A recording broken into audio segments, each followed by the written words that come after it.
আমাদের ডাসের সামনে যত মানুষ আছেন অধিকাংশই ইসলাম ধর্মাবলম্বী মানুষ আছেন, তবুও কিছু কিছু অমুসলিম ভাইও এখানে আছেন। আমি জানি কিছু বিশিষ্ট ব্যক্তি এখানে এসছেন, কয়েকজন ডাক্তারবাবু এসছেন, হাইকোর্টের অ্যাডভোকেট দুজন এসছেন, আলী আফজল সাহেব এবং আরেকজন শহীদুল্লাহ সাহেব। আমাদের এগেনস্টে এটাকে রুখার জন্য যে হাইকোর্টে যে একটা পিআইএলএ ফাইল হয়েছিল, সেই পিআইএলএ ফাইলের পরে ওনাদের পক্ষে কয়েকজন বিশিষ্ট লয়ার, আমরা যখন আইনের লড়াইয়ে অনারেবল হাইকোর্টের প্রধান বিচারপতি সাহেব তার ডিভিশন ব্রাঞ্চ যখন এটার শুনানি হওয়ার কথা ছিল 8 তারিখে, 8ই ডিসেম্বর, কিন্তু বিশেষভাবে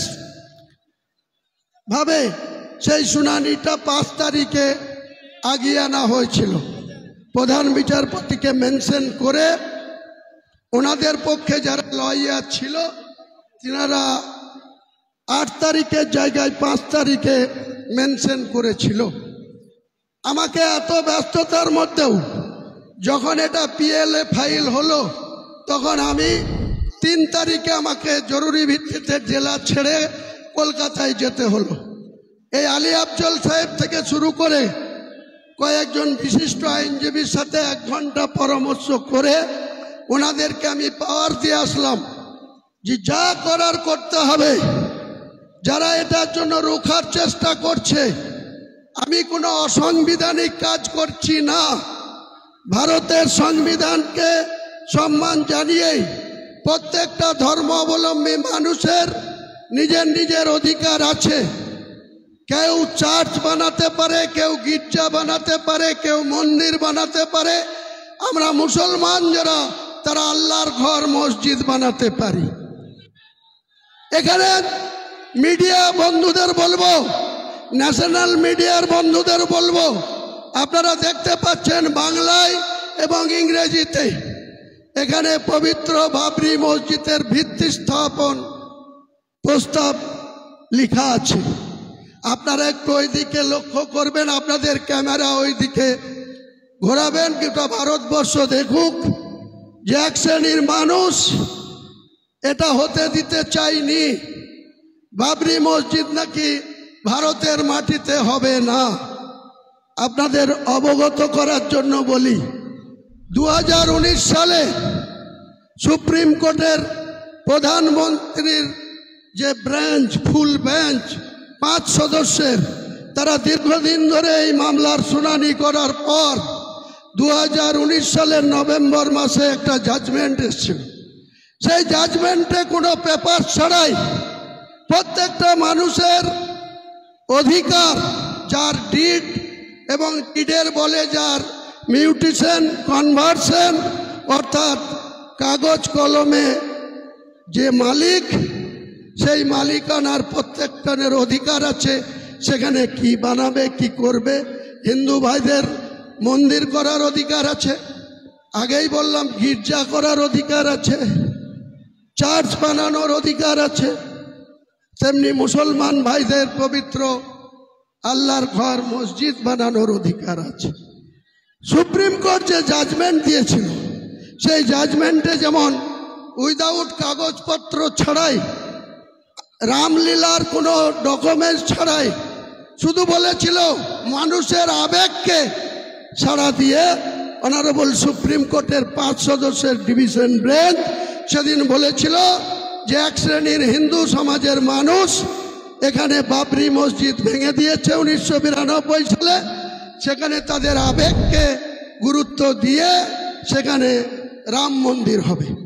আপনারা সবাই জানেন, গোটা বিশ্ব জানে, ভারতবর্ষের আপামর 145 কোটি মানুষ জানে যে অযোধ্যাতে একটা রাম মন্দির তৈরি হয়েছে।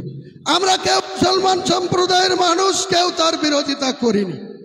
আমি যেদিন 12/12/2024 কলকাতায় আজকের দিনে এই ভিত্তি স্থাপনের কথা, বাবরি মসজিদের ভিত্তি স্থাপনের কথা বললাম, তারপরেই সঙ্গে সঙ্গে দেখলাম কিছু সংঘ পরিবার, কিছু মহারাজ সাগর দিঘিতে একটা রাম মন্দিরের আবার শিলান্যাস করলেন। আমরা কেউ বাধা দিতে যাইনি। আজকের দিনে এখানকার একজন বিজেপির নেতা, আগে জেলা সভাপতি ছিল, এখন রাজ্য কমিটিতে আছে, সাকারপ সরকার, তিনিও সঙ্গে সঙ্গে বললেন বহরমপুরের কোনো জায়গায় রাম মন্দির করবে। আমরা কিন্তু আপত্তি করিনি, বলেছি প্রত্যেকটা ধর্মাবলম্বী মানুষের নিজের নিজের ধর্ম করার অধিকার যেমন রয়েছে, তাদের মন্দির বানানো, মসজিদ বানানোর অধিকার ভারতবর্ষের সংবিধান স্বীকৃত। স্বাভাবিকভাবেই আমাদেরকে বিরুদ্ধে যেটা চক্রান্ত করে পিআইএলে ফাইল করা হলো, তারা চেয়েছিল 8 তারিখে ডেট ছিল, তাহলে স্বাভাবিকভাবে আজকে 6 তারিখে আমরা শিলান্যাস করে দিতাম। তারা এটাকে রোখার জন্য স্পেশালভাবে মেনশন করলো 5 তারিখে মামলা শুনানি করতে হবে। মহান আল্লাহ যাকে সাপোর্ট দেয়, মহান আল্লাহ যাকে দোয়া করে, আল্লাহ যাকে ভালোবাসে, এই পৃথিবীর কোনো মানুষ তার বিরোধিতা করলেও সাকসেস আসে না, সার্থকতা আসে না, সফলতা পায় না। তাই মহান আল্লাহ তাআলার খোদ ইচ্ছায় আমরা সেই হাইকোর্টে আইনের লড়াইয়ে এখানে আফজল সাহেব, আলী আফজল চাঁদ থেকে শুরু করে যে 12 জন লয়ার আমাদের হয়ে দাঁড়িয়েছিল, সেখানে কোর্টের অনারেবল প্রধান বিচারপতি এবং তার পরিষ্কার করে বলে দিয়েছেন, পরিষ্কার করে তিনি বলে দিয়েছেন যে হুমায়ুন কবির কোনো সংবিধান বিরোধী কথা বলেনি, সংবিধান বিরোধী কাজ করেনি। ভারতবর্ষের সংবিধানে তার অধিকার আছে মসজিদ বানানো, এবং প্রত্যেকটা ধর্মাবলম্বী মানুষের বাড়িতে যে সন্তান জন্মায়, কারো পুত্র সন্তান, কারো কন্যা সন্তান, তাদের নামকরণ তার বাড়ির গার্জেনরাই রাখে, হয় পিতা রাখে, নাই দাদু রাখে, নাই নানি রাখে, নাই নানা রাখে। বাবরি মসজিদ অযোধ্যা, বাবরি মসজিদ জনাব হুমায়ুন কবির, বাবরি মসজিদ জনাব অ্যাডভোকেট আলী আফজাল। বাবরি মসজিদ যেটা অযোধ্যায় ভাঙা হয়েছিল, সেটাকে বলা হচ্ছে বিতর্কিত ল্যান্ডে ছিল। বাবর 1528 খ্রিস্টাব্দে তার প্রধান সেনাপতি মীর বাকি তাকে দিয়ে নাকি যেখানে রামের জন্ম হয়েছিল সেখানে নাকি এই মুঘল সম্রাট, আপনারা সবাই জানেন, ইতিহাস যারা পড়েছেন, ইব্রাহিম লোদি বলে একজন সম্রাট ছিল। বাবর কিন্তু ভারতবাসী ছিল না, অন্য দেশ থেকে ইব্রাহিম লোদিকে আক্রমণ করেছিল, তারপরে জয়লাভ করার পর তিনি ভারত সম্রাট হয়েছিল। সেই ভারত সম্রাটের একজন প্রধান সেনাপতি মীর বাকিকে দিয়ে এই যে বিতর্কিত বলা হচ্ছে, বিতর্কিতটা 2% ভারতবর্ষের হিন্দু সমাজের মানুষরা বিতর্কর কথা বলছেন। আজকে ভারতবর্ষে 145 কোটির মধ্যে 40 কোটি মুসলমানের বাস।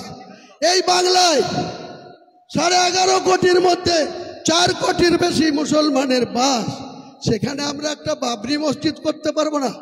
এত বড় হিম্মত! আমার মাথার দাম ঘোষণা করা হচ্ছে 1 কোটি টাকা। এত বড় হিম্মত! আমরা কোনো অহিংস নীতিতে বিশ্বাসী না, কোনো ধর্মাবলম্বী মানুষকে আমরা ঘৃণাও করি না, অশ্রদ্ধাও করি না। আমার ধর্মের প্রতি আমরা যেমন আস্থাশীল, তেমনি অন্য ধর্মের প্রতিও আমরা শ্রদ্ধাশীল। কিন্তু কেউ যদি মনে করে থাকে মুর্শিদাবাদের মাটিতে উত্তরপ্রদেশ থেকে এসে মধ্যপ্রদেশের প্রাক্তন মুখ্যমন্ত্রী एक ईटा खुल लेंगे, इतना हिम्मत उमा जी आपको नहीं होगी।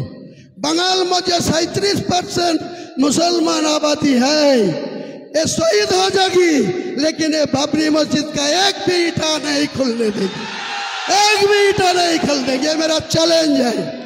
उमा जी आपको चैलेंज कर रहा है।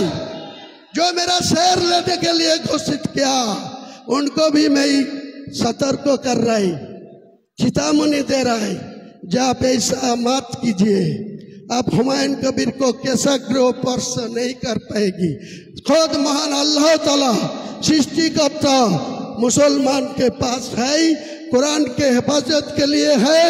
ये मेरा जो 1992 साल 6 दिसंबर जो मस्जिद को रिमूव कर दिया, तोड़ दिया, डिमोलिशन कर दिया, वो बाबरी मस्जिद बिलडंगा में बनेगी बनेगी बनेगी।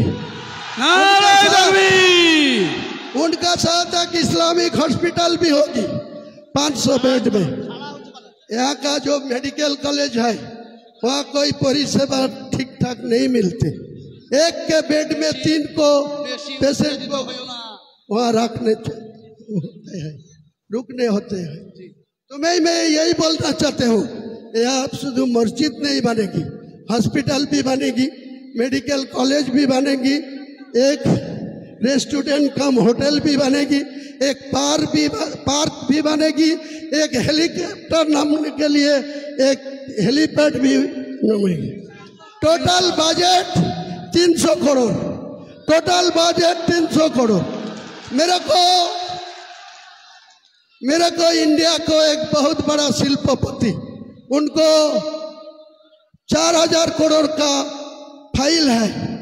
वो मुझे वादा किया आपको टास्क में 80 करोड़ रुपया भेजूंगी। तो वो अकेला कॉपी है। भारत वर्ष का मुसलमान के ज्यादा से ज्यादा पैसा है। कौन रोकेगी बाबरी मस्जिद? कौन रखेगी इस्लामिक हॉस्पिटल? कौन रखेगी या विश्वविद्यालय? कोई रोकने वाला नहीं है। मैं यही वादा कर रहा है, आपको जानकारी के लिए बोल रहा है। आज कोई पॉलिटिकल बात नहीं बोलूंगी। अगले 22 तारीख आने दीजिए, उसी दिन में बहरमपुर टेक्सटाइल में क्या अगले दिन होगी वो पता मिल जाएगी सारे इंडिया को लोग को, सारे बंगाल को लोग को। ताई मेरा ज्यादा बोलने का कोई मौका नहीं है। अली अफजल भाई 2-4 कथा बोलेंगे, हर कोई कुछ बोलने चाहिए तो बोलेंगे। मैं ठीक 1:30 बजे, ठीक 1:30 बजे। और एक बात है, जमार लगा दिया, कोई टेलीफोन में कनेक्शन नहीं हो रहा है, कोई इंटरनेट भी नहीं चल रहा है। तो मैं इंटरनेट पे जो भित्ति स्थापन करने का बात है वो नहीं होगी। तो यहाँ से ही मैं भित्ति से कांची दे के वो भित्ति स्थापन करा देगी। कोई रुक नहीं सकता, कोई रुक नहीं सकता। बाबरी मस्जिद होगा होगा होगा। ये मेरा मुसलमान के वादा है। ये मुसलमान के दिल में जो अछाड़ पड़ा 33 साल पहले, उनको फिर खोश होने के लिए ये मस्जिद बन चुका है। बनेगी बनेगी बनेगी। नारे तकबीर, नारे तकबीर, नारे तकबीर। अस्सलाम वालेकुम।